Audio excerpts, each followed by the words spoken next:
I understand it was a very long production process. So, John, when did this project first start for you, in terms of getting the money together and making it happen? Actually, it was a long process in many respects, but a very short process. I got involved with the project about 7 months before. David had just was in the process of finishing his first draft of the script, and I happened to have a meeting with him, and he was pitching me his dream project about World War II and soldiers, and I said, well, what are you working on now? And he said, oh, I'm working on the cop movie of all cop movies. And I said, well, can I read that? And he said, yeah. And then we went into, it was set up at Warner Brothers, and that was in December, and we were making the film in July. So that in Hollywood terms, it's actually a fairly quick process.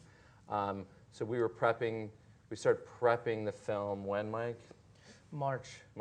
So, you know, we were very quickly funded and making the film soon thereafter, and it was a very long prep schedule for the film and a very short production schedule. So Jake came on board first, then Michael came on, we brought in the rest of the cast, and they trained, and Michael will tell you a little bit more about that. They trained and rehearsed the script for about 5 or 6 months, and we shot the whole movie in about 22 days. Uh-huh. So we planned the film.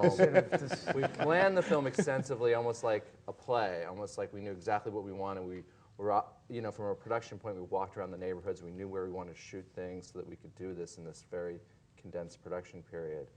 But, and Mike, why don't you tell them a little bit about how you train? Well, yeah, usually like what you do is rehearse 3 to 4 weeks, and then you shoot for 5 months. And they said, you know what, we're going to do it differently. So we rehearsed, but it's a good thing because, you know, this is a bit of a different kind of cop movie. You know, I guess you could say, like, when I initially read it, number one, I couldn't believe that they actually wrote like a Latin part, you know, for this. You know, it's you know, my hats off to David Ayer, you know, because it's kind of like how I grew up.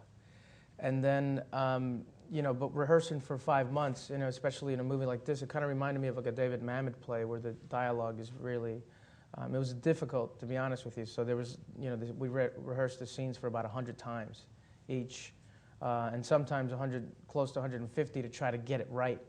And the ones that we didn't get right, I guess they cut. But, you know, what we wanted to do is really focus on the brotherhood.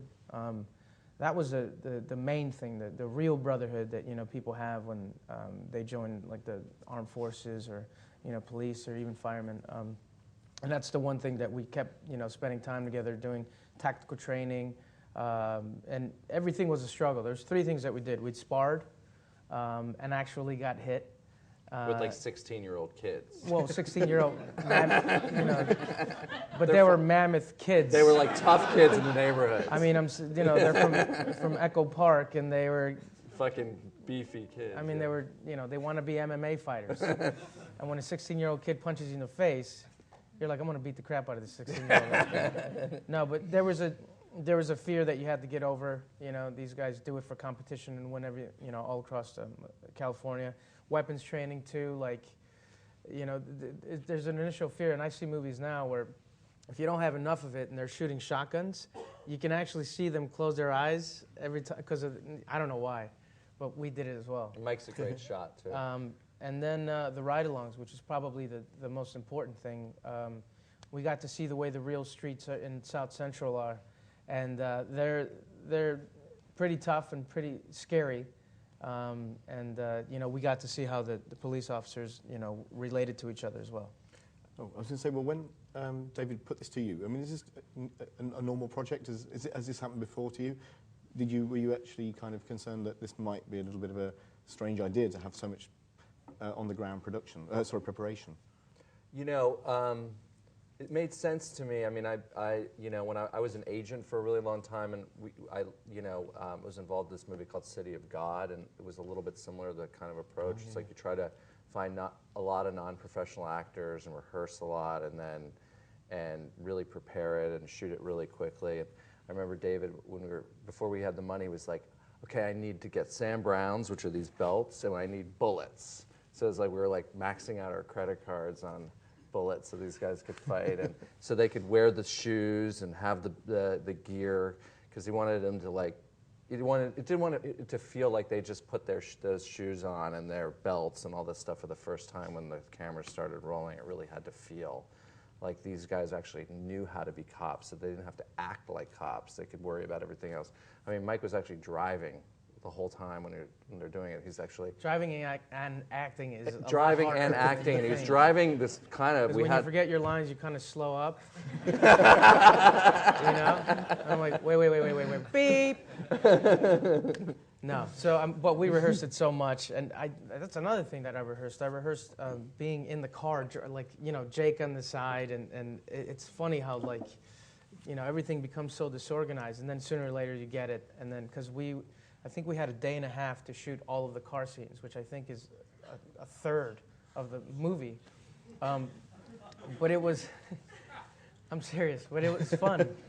And that's, to me, that was the movie, you know, like that was the reason to do the movie. And David crouched in the back, our writer-director in the back seat, and the two of them in the car was beautiful. The rest of us like chasing them in a truck and. Two vans, and then, you know, I remember like, beep, beep, get out of here, man. Grab some curb. They think that we were really police officers. But, you know, with two vans following and, you know, a boom guy, I don't know. It was crazy. It looked like a spaceship, kind of, the car, yeah, because we had so many lights and things all over it. It was crazy looking. Wow, it doesn't, did you cause any kind of... draw any attention to yourself in the hood? All these places, I'm calling it the hood, I'm sorry, I'm very rude. No, that's perfect. That's perfect. That's right on. That's exactly correct. About the neighborhood. The neighborhood. I mean, did you draw attention? I mean, how did people, I mean, were you shooting on location in real locations? You mean the hood? Yeah. Yeah, everything in the movie was shot in the neighborhoods that are depicted around Newton and Inglewood and the neighborhoods in what they call the south side of LA. Mm-hmm. So David, our writer-director, grew up around there, and so did his, as he would call her, his old lady, his wife. So she's a Mexican-American woman. And and he shot 2 other films in the similar place. So we had some, and we location scout. Our location guy was very good about understanding what we called the politics of the different neighborhoods, which would change from area to area and sometimes street to street. So you have to have a kind of understanding of the politics. Is that an understatement? Yes, it's a euphemism. Sometimes you got to pay them off. You know? But there's pay a lot for protection. Yeah, there's a lot of politics, and there's a lot of different neighborhood, guys that you have to, you want to be who you want on your side making the movie, and for the most part, we had a great time making it and ate great food, and there's a lot of life in this area where we are. Like in a lot of parts of LA, you just drive through and there's no one walking around on the street.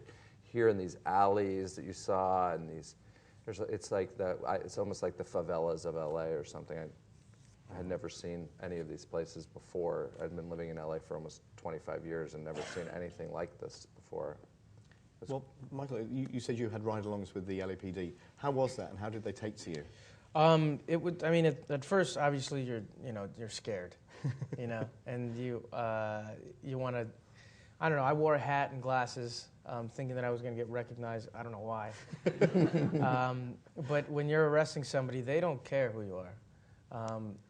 But it's really interesting. On the first day, I think Jake saw someone die, and then, it's kind of a reality check, how we wanted this movie to be. We wanted it to be as real as possible, and because in a way we're kind of competing with YouTube, in a way, like you wanted, which is a great challenge for me because we wanted this movie to look improvisational as possible.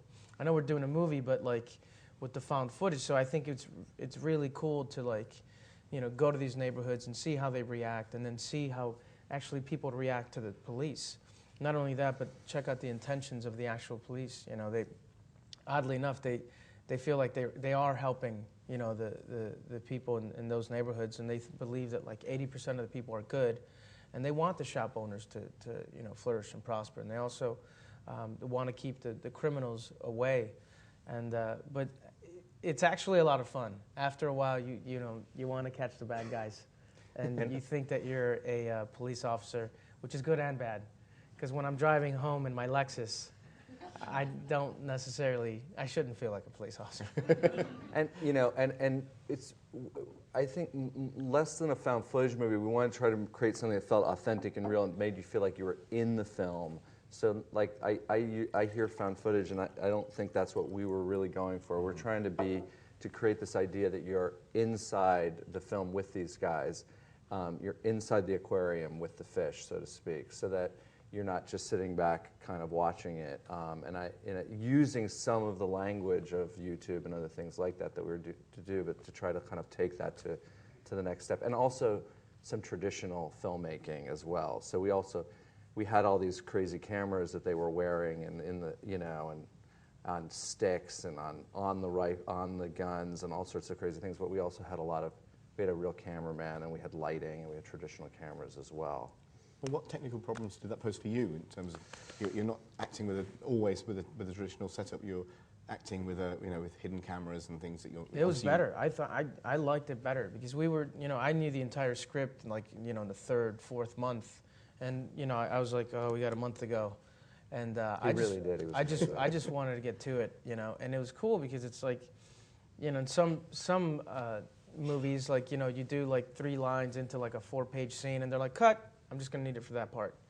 And here, you had to be in character the entire time. And you try to be, the character, but there's only so many times in my career where I actually felt like the character, talked like the character. The dialogue was a little difficult. This what is it? This cat's got more bling than the old lady's wedding ring. I would never say that. I'm like, wow, this has got a lot of diamonds. This is quite ornate, isn't it? Look at this, shiny. More bling than the old more bling than the old lady's wedding ring was definitely one that I had to drill. But it was actually freeing because it's like you got all these cameras and you never know who's. And then it became kind of a game, And I also became a bit of an operator myself. There was this shell, that covered my torso, and then they had a camera here. They had monitor here, another, battery pack, and I was running with it, and I was like this, not trying to look cool, just trying to keep, Jake in frame, and he's a fast runner. I mean, he's much taller than I am. And then there are people running right after you, pulling focus and stuff. Yeah, I mean, they're pulling me, and I feel like the Mexican RoboCop, just, trying to catch the tall white man in front of me, and I was like, oh, come on, Jake, slow up there a little bit, pal. Well, my next question was leading into that. How much improvisation was there? Because it's a very freewheeling film, and it looks like there wasn't a whole lot. There wasn't a whole lot. It was like, I mean, we rehearsed and rehearsed, and then these ideas kept coming up, while we were rehearsing. And there is one scene that was improvisation, but it's oddly enough, I don't know if maybe he would have, maybe he wrote it, maybe he didn't, but it was these 3 themes that we kept on talking about. Number 1. Jake Gyllenhaal should marry a Mexican woman. Number 2, coffee. And we drank a lot of coffee. But actually, it's because I saw a website, and it's called Stuff White People Like. This is true. Well, I mean, for instance, like there's the, I think number 3 is sea salt. I like sea salt.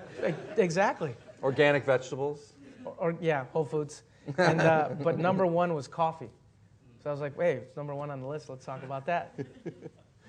And so how did you feel about this as the producer? I mean, were you kind of ever were you happy to let this kind of organic kind of anarchy reign? I'm not saying it's out of hand. I mean, we had great partners on the film. We had exclusive media, and was our put up the money, but they really trusted us and left us alone. And I used to run Paramount Pictures, and the way that we approached this film was very untraditional.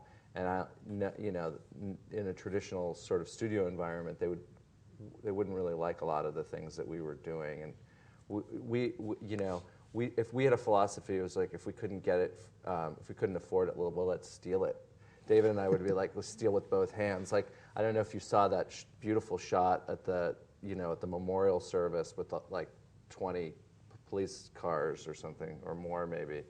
Well, we didn't have to pay for that, or all the aerial photography we got, and we saw cop cars that were the right cop cars, and we started following them around with the helicopters, and because they were from the Newton Division, and we did a lot of things that were just a little more, let's just say, independent in spirit. And it was so much fun, and it was so freeing, and it was a great experience. And how was it to send your two leading men out on kind of ride-alongs? I mean, did you have to sign off your insurance-wise? Yeah. I mean, they wore bulletproof vests and stuff sometimes, right? That's always nice for the job. I don't know. Jake called me on the first night. I was really worried because Jake.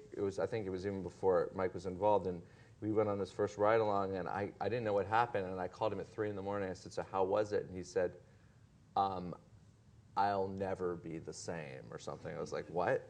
And he told me the story about how he saw someone bleed out in front of him, and we were always really concerned about trying to create an environment of safety, but not all. Sometimes if you have too much security around you, that in and of itself causes problems. So what we tried to do is just be nice. This is like, we treated like every location like we're in someone's living room, we're in someone's house.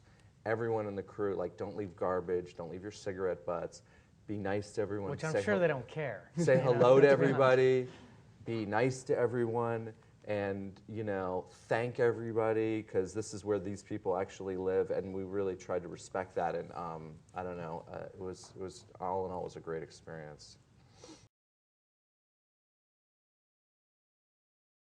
I don't know. I think there's I personally love this because it's when I was doing the any scenes like a good scene, a hard scene, whatever. I think that when I think that Jake is dying. I think they used the first take. Yeah. I was just so ready to do that. It was amazing. That scene, it was built up for so long that I was like, mind if I do my coverage first? Like it was boiling up, and it's like a gift from God almost. Like I had no idea. I was like, oh God, I really hope I can pull it off. And I was almost tearing up before we even started shooting, just at the thought of that. And so that's the beauty that comes up. Like I think especially a lot of young actors, I think, are afraid of rehearsal because they think that it's going to make them dull. Yeah. And I think even that experience. and I think that they're going to think that their instincts aren't going to be there. And I personally love movies like Serpico and Dog Day Afternoon, the ones that have a lot of rehearsal. And I've been doing that for all of my movies. I think I try to carry this on to the movie that I did after this, which is Cesar Chavez. But a lot of people didn't really want to rehearse. So I just, I bring in somebody like a film student or somebody or an actor. I pay them like by the hour, and we just rehearse. And there's a lot of discovery that happens that I think is better when you actually really dig in deep, and then it becomes simpler and simpler, and then you want to spice it up. But I think also there's scheduling, that some people do one movie right after another, and I know that like when I did World Trade Center with Nick Cage, he literally had 1 week or like 2 weeks or something like that, and then he had to do World Trade Center, and then a week after that he was like in like Hong Kong or something like that, with a wig and a machine gun. He loves the wigs, right? He rehearses the wigs. I don't know what it is, but yeah, there's scheduling. But to me, I would love to do the opposite. I would love to rehearse for 3 months and then shoot it for 1 month if it's possible. Because then it's like the 120th time that you're doing a scene, and you're not guessing as to what it is. I think you'd have a lot of better movies, personally.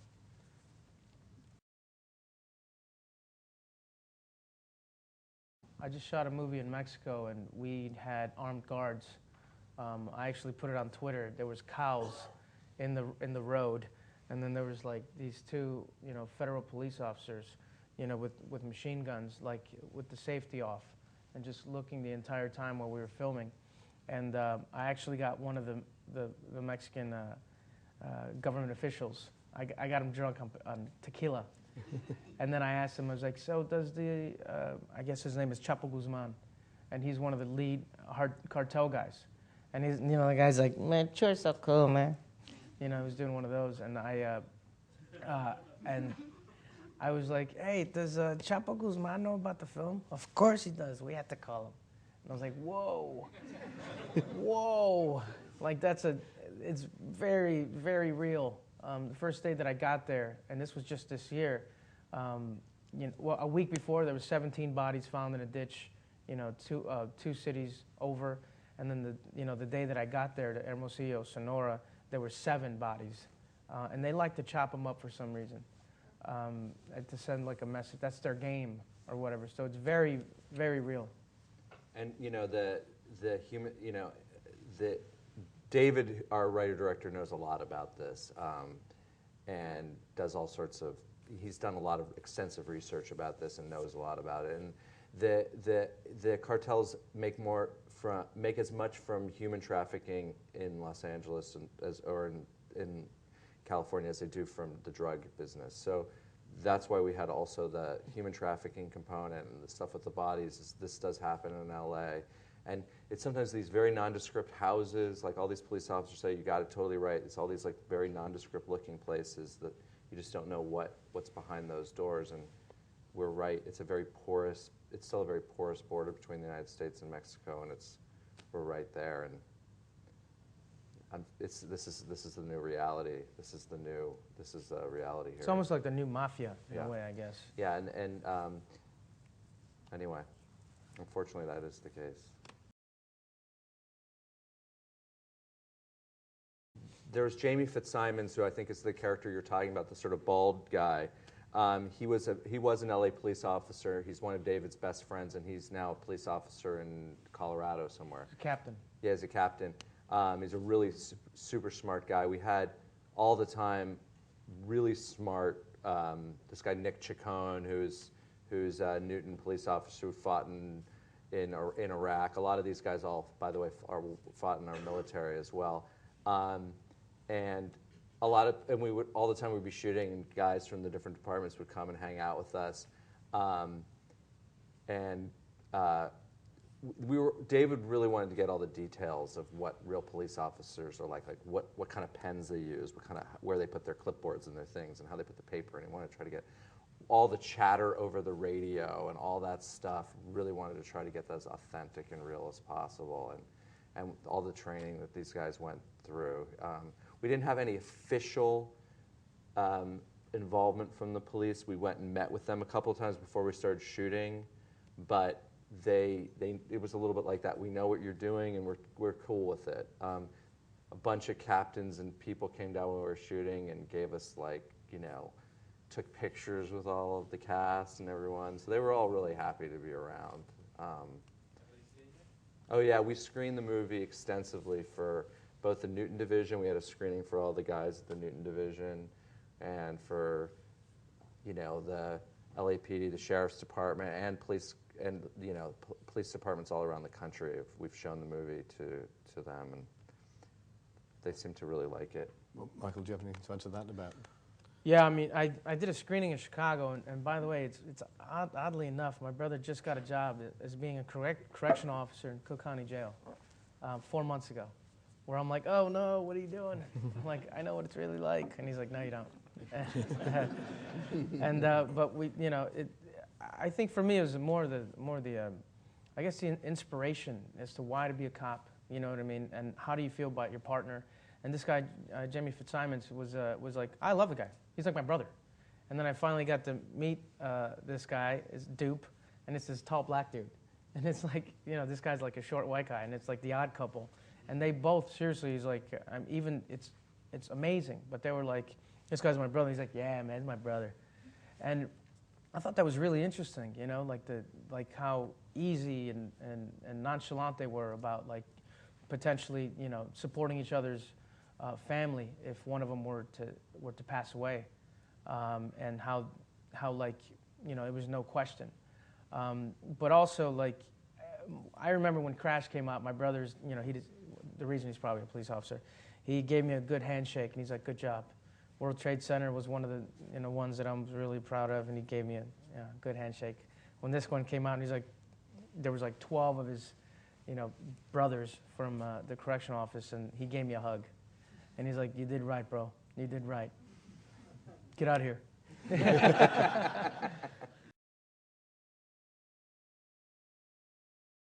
That was actually always David's intention, was to bring you back to this idea of that this movie is really about their friendship, and these two guys in the car and what they had together and what they always had together, and that for all of us was the theme of the movie. That was the essence of the film. Would you agree, Michael? Yeah, it was. That was that's one of the ones that I really drilled maybe 200 times, because that was pretty like word for word, and it was a lot of ideas, and then there was one take. It was only one take where I, for some reason, started laughing when I said, "And Gabby's parents were fucking," and I was like, "Give me a second, dude." And then I think Jake started laughing. I was like, "Shut up, dude! Shut up! Shut up! Shut up!" And then the only thing that I hear is David going, "Keep going, fucker." And then I'm like, "They were fun."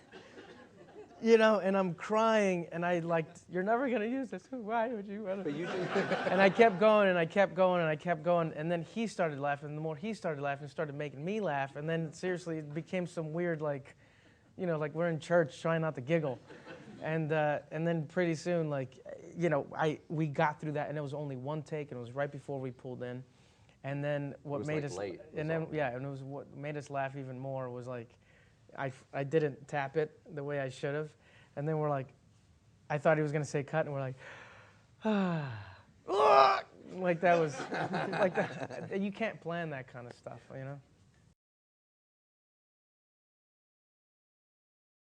That was crazy. I mean, we were the lowest budget. We were in the least amount of theaters, and that's, for me, I was like, what? We were. I think third on Friday, second on Saturday, and then somehow got to first place. And for me, I think, Crash opened at like fifth or something like that. And that was it's like the little engine that could, I guess.